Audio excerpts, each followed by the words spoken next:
Evet. Merhabalar. Yeni bir restorasyon bölümüyle sizlerle birlikteyiz. Bugün görmüş olduğunuz arabamızı restore edeceğiz. Arabamızın boyası, hatta tekerlekleri, alt kısmı oldukça yıpranmış durumda. Ama şimdilik gördüğüm kadarıyla kaportasında bir sorun yok. Kaportasında herhangi bir sorun var mı yok mu bunu ancak boyamızı söktükten sonra anlayacağız. Şimdi ilk adımımızda aracımızın perçinini söküp dağıtacağız. Önce bir yıkayacağız, temizleyeceğiz. Sonra da boyalarını sökeceğiz. Evet, perçinimizi sökmeden önce gözlüğümüzü takmayı unutmayalım.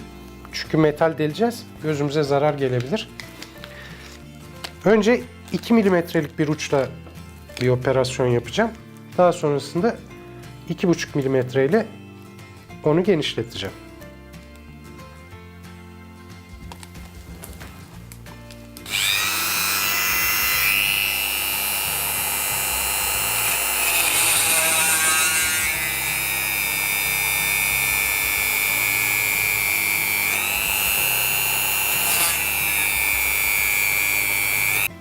Şimdi 2,5 milimetrelik ucumu takıyorum.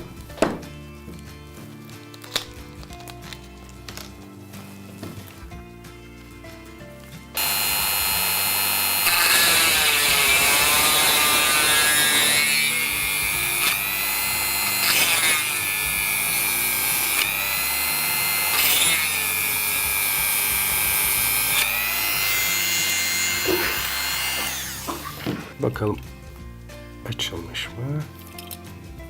Şöyle biraz kıvırtıyormuş gibi yapalım. Hatta saç tornavidasından bu iş için yardım alalım.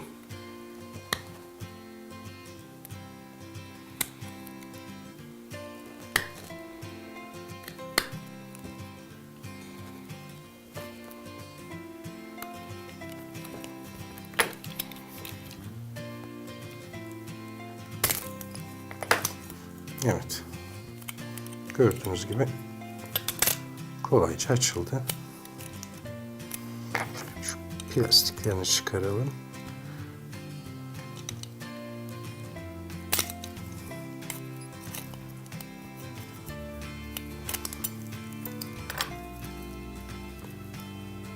Plastiklerimiz biraz kırılmış.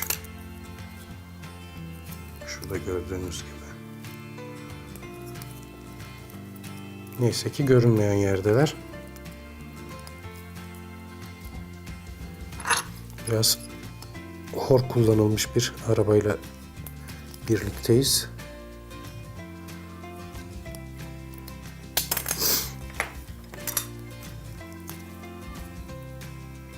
Evet. Şöyle dursun. Evet. Arabamızı söktük. Şimdi boya söküm işlemlerini yapacağız. Tabi bu arada son bir kontrollerini de yapıyorum. Nelere ihtiyacı var diye. Evet. Şimdi boya söküm işlemlerini ve temizliğini yapalım. Ondan sonrasını dediğim gibi hep beraber göreceğiz. Aracımızın boya sökümüne başlayabiliriz.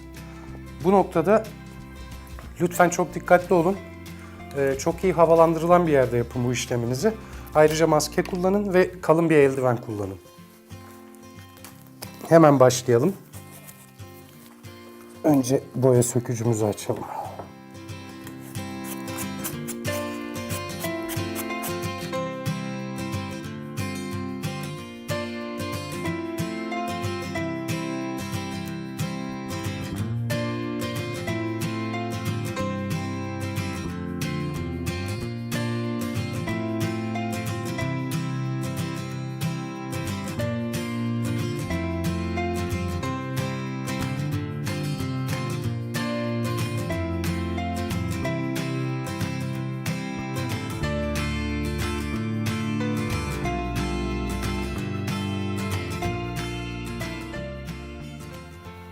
Evet, boyamız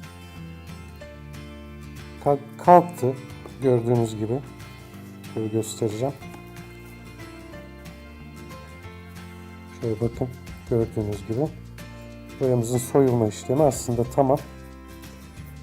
Şimdi bunu güzelce yıkayacağız. Sonra da güzelce yine bulaşık deterjanı ile yıkayacağız. Ondan sonra metal parlatıcı ile güzelce bir parlatacağız. Arabamızı ve alt tarafını yıkadık.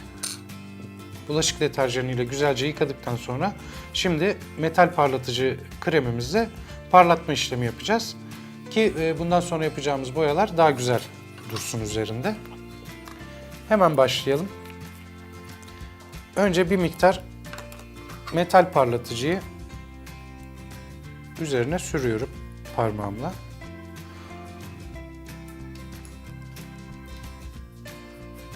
Daha sonra küçük bir matkap yardımıyla parlatmasını yapacağız. Bunu yaparken gözlüğümüzü takmayı unutmayacağız. Parlatma işlemi bittikten sonra tekrar bulaşık deterjanıyla yıkayıp boyama işlemi yapabiliriz.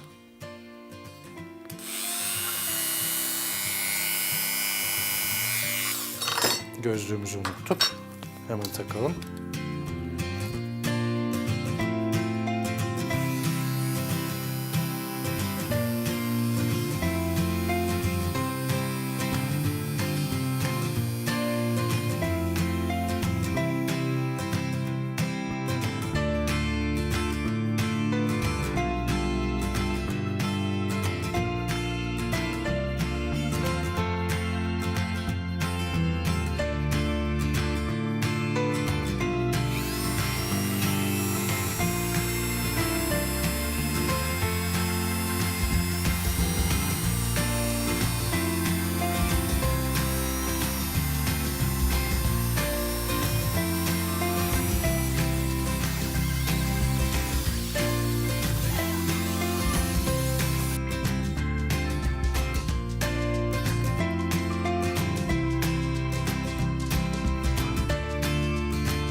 Evet, parlatma işlemimiz sona erdi.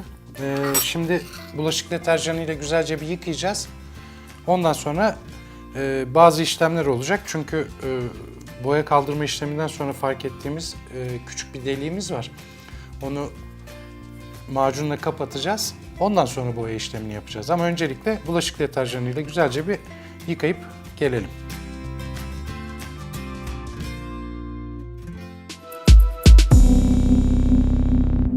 Yıkama işlemimizi tamamladık. Böylece parlatma işlemimiz de tamamlanmış oldu. Gördüğünüz gibi aracımız gayet güzel bir şekilde parlıyor. Şimdi şurada gördüğünüz gibi bir delik var. Bu deliği biz dolgu macunuyla tıkayacağız. Kuruduktan sonra da zımparayla düzelteceğiz. Hemen dolgu macunumu biraz içinde yağ birikmiş olabiliyor. Onun için şöyle bir sıkıyorum. Sonra macunumu elime alıyorum. Deliğin alt tarafından diğer parmağımla desteklerken buradan macunumu yediriyorum.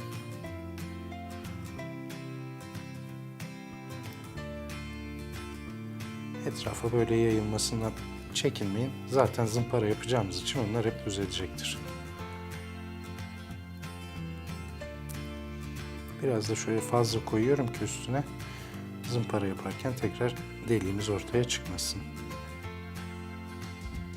Evet. Şimdi macunumuzun kurumasını bekleyeceğiz. Macunumuz kuruduktan sonra zımparayla düzeltip boya işlemi yapacağız. Macunumuz kurudu. Şimdi macunumuza önce 400 numara sonra 2000 numara zımpara yapıp düzleştireceğiz. Hemen başlayalım. Önce kuru bir zımparayla kabasını alacağım.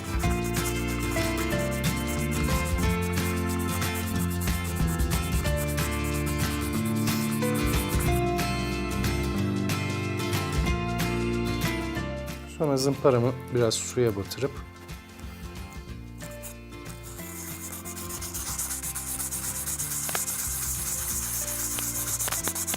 zımparalamaya devam edeceğim.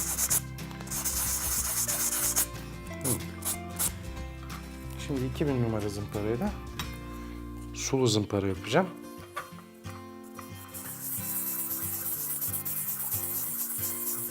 Böylece zeminimiz boyaya hazır hale gelecek.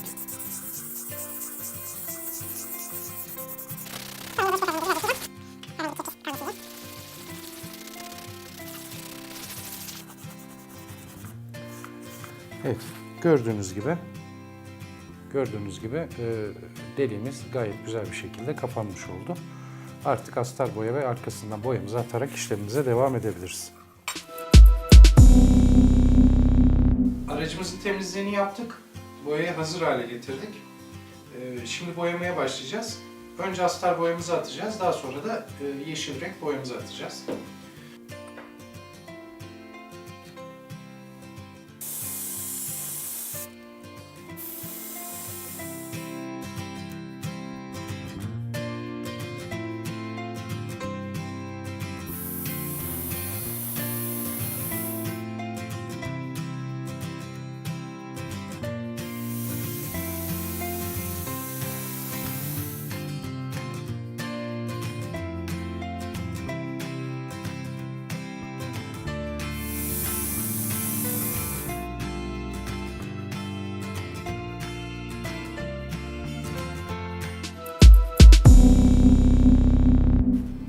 Evet, ikinci kat astar boyamız da kurudu. Şimdi normal boyamızı, yeşil boyamızı hazırlayıp boyamızı atacağız. Onu da 2 kat uygulayacağız. Daha sonra da vernik uygulayacağız. Hemen boyamızı hazırlayalım. Plastik bir bardağın altını kesiyorum. Ve kendime boya kabı yapıyorum.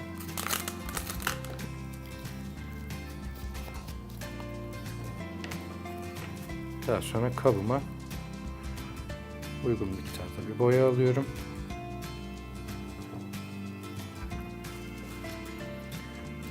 Boyam su bazlı bir boya olduğu için alkolle incelteceğim.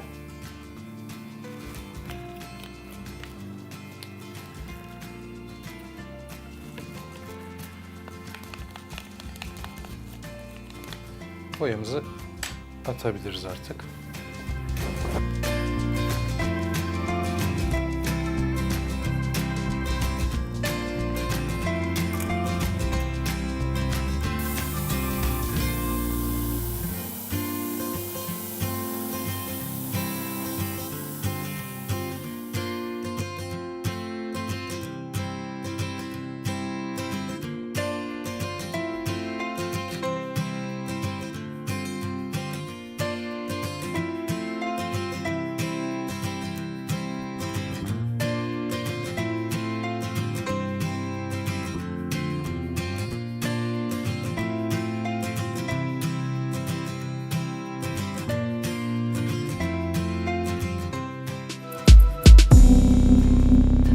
Boyalarımız kururken bu arada diğer parçalarımızın temizliğini yapacağız.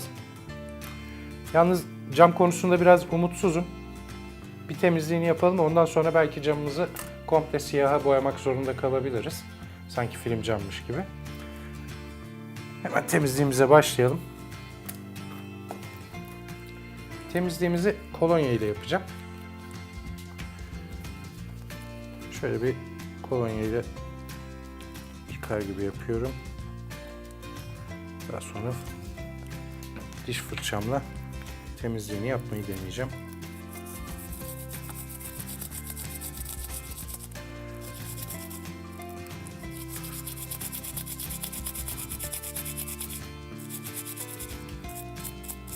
Aracın bizden önceki sahibi boyayla bazı denemeler yapmış sanırım. Onlar da bayağı iz bırakmış.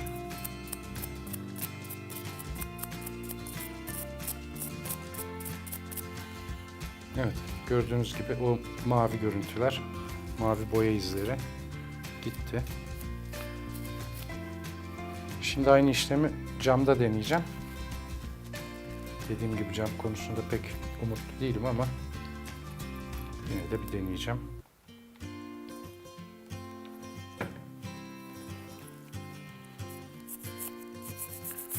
Cam hem boya konusunda biraz yıpranmış durumda hem de kırılmış.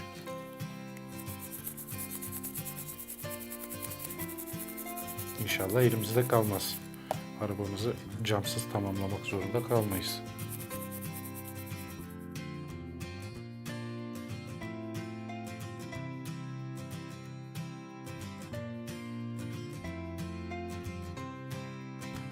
Evet, temizlik anlamında ancak bu kadar temizlenebiliyor. Şimdi bir de 2000 numara zımparayla biraz zımparalamayı deneyeceğim.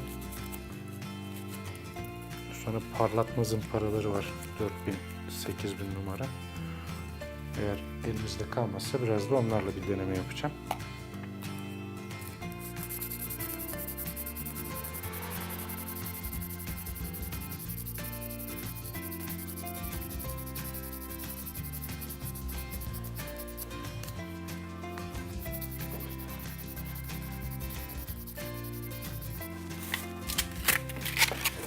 Biraz da güçlü bir zımparaya ihtiyacım var.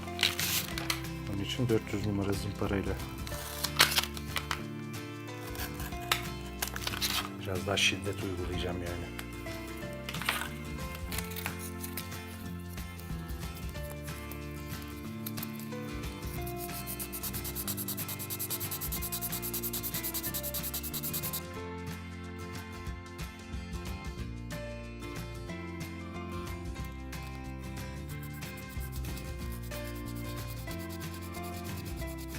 Şu direksiyona dokunmak istemiyordum ama bunu oradan çıkarmak zorundayım.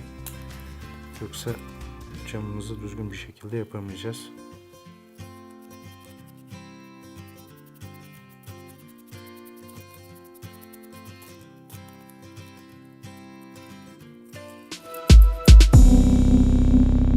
Yeşil boyamızın kurumasını beklerken arabamızın alt kısmının siyah boyasını atacağız. Hemen boyamızı hazırlayalım.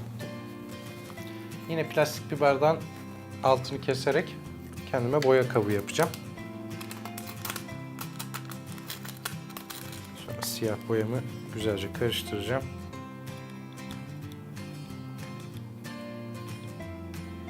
Ve kabımı alacağım.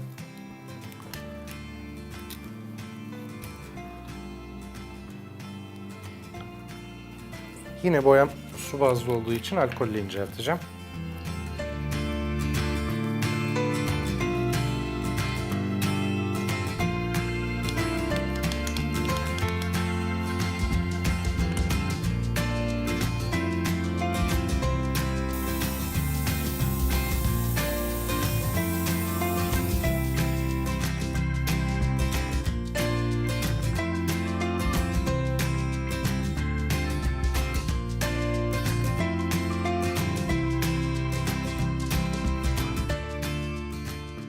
Evet. Boyamız siyah olduğu için ikinci kata atmaya gerek görmüyorum. Gayet güzel oldu. Burada ikinci katımızı atmamıza pek bir gerek yok. Onun için kurumasını bekleyeceğiz. Diğeriyle beraber vernik atacağız. Böyle iğne uçlu yapıştırıcılarınız tıkanırsa hemen çakmakla hafifçe ısıtıp sıktığınızda açılacaktır.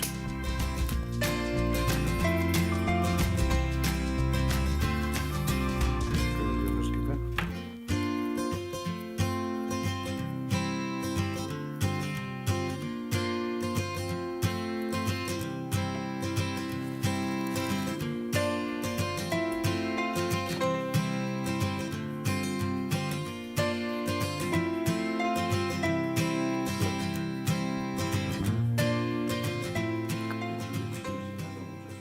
Direksiyonumuzu da yapıştırdık. Şimdi siyah boyamızı hazırlayıp tekerleklerimizi boyayacağız. Boyamızdan biraz alıyorum. Su bazlı olduğu için alkolle inceltiyorum.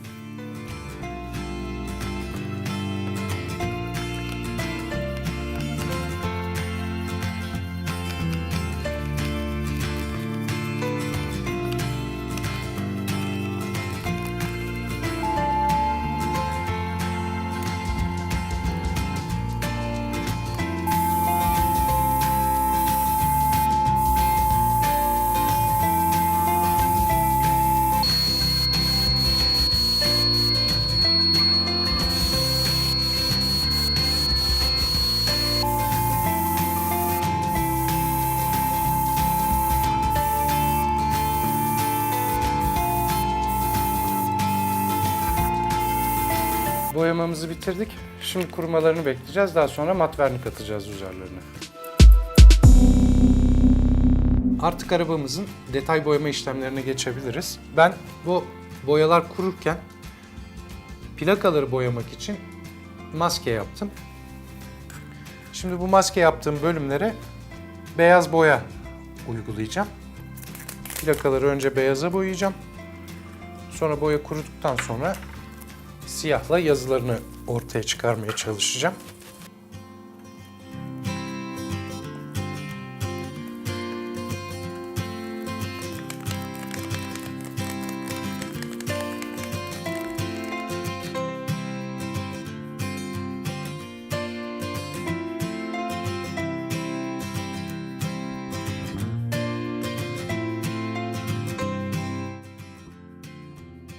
Evet, maskemizi çıkarınca gördüğünüz gibi bazı bölgelerde maskenin kenarlarından taşmalar var. Bu taşmaları daha sonra elle rötuşlayacağız. Sinyallerimizi turuncuya boyayacağım.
Bu arabamızda boyasını atmadan önce vida deliğimizi açmayı unuttuğumuzdan dolayı epoksi ile yapıştırarak kapatacağız.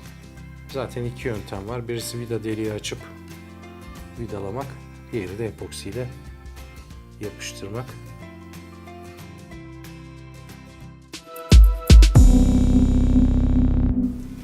Tekrar merhaba.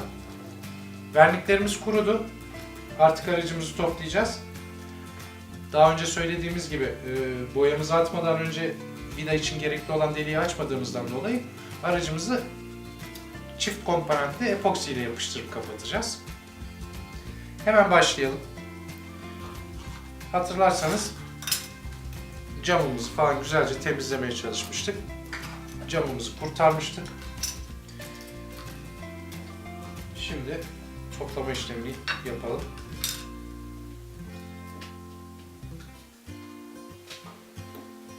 Öncelikle arka bagaj kapağımızı takmak istiyorum.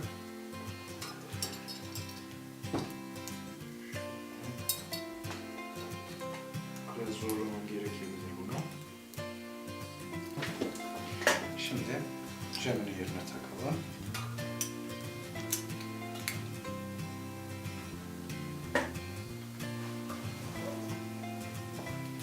Direksiyonumuz.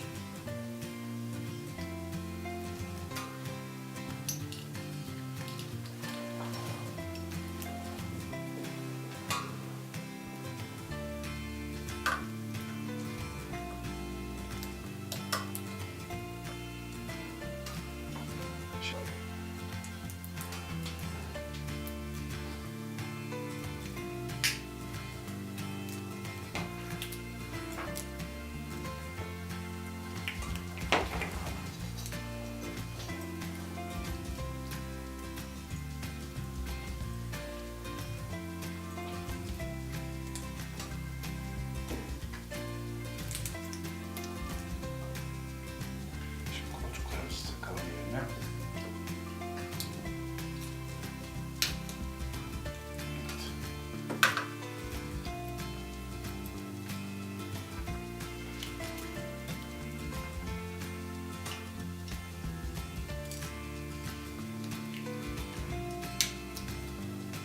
Şimdi mandalı tutturduğumda boyamıza zarar vermesin diye bir parça kağıt havludan faydalanacağım. Yani küçük bir parça yeterli zaten. Mandalı tutturacağım böyle biraz kağıt koyuyorum. Sonra mandalla sıkıştırıyorum. Normalde bunu dediğim gibi vidayla yapacaktık. Vida yerini açmayı unuttuğumuz için şimdi epoksi ile kapatacağız. Bazen de böyle vida yerini açarken vida yerini açtığınız bölge kırılıyor, çatlıyor, vidayı tutmuyor. Öyle olunca da yine epoksiden faydalanıyoruz kapatmak için. Aslında biraz da iyi oldu. Bizim için örnek oldu. Hemen epoksimi karıştırmaya başlayacağım.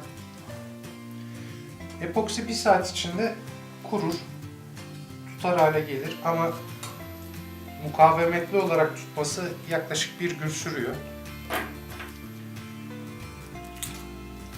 Yani aslında 1 gün bekleyip ne yapacaksınız? Ben bazen çünkü oğluma kaptırıyorum arabaları. Ne yapacaksanız ondan sonra yapmanızı tavsiye ederim. Epoksinizi güzelce karıştırın. Şöyle gördüğünüz gibi o normalde eskiden perçin olan yere epoksimi dışına